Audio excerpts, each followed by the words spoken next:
وہ شہر محبت جہاں مصطفیٰ۔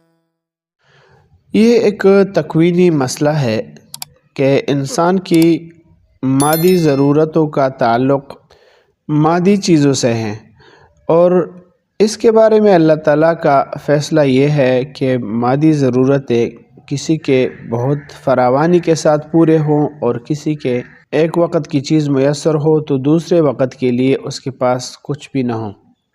یہ اللہ تعالیٰ کا تکوینی فیصلہ ہے، اس لیے کہ اللہ تعالیٰ کا یہی طریقہ کار ہے دنیاوی زندگی کے اندر۔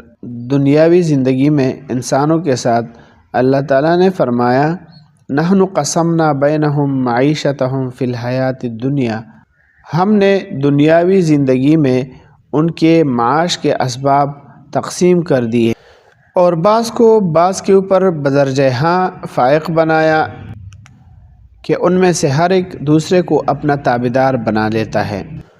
دنیاوی نظم اور نسق اور توازن کو برقرار رکھنے کے لیے یہ طریقہ ضروری ہے، ورنہ نظام عالم درہم برہم ہو جائے گا۔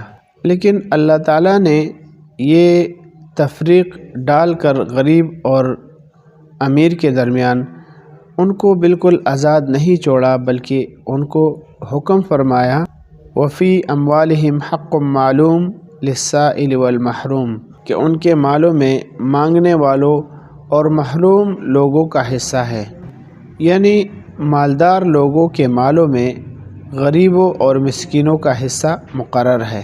جو مالدار فقیروں کو ان کا حصہ نہیں دیتا تو وہ ظالم ہے۔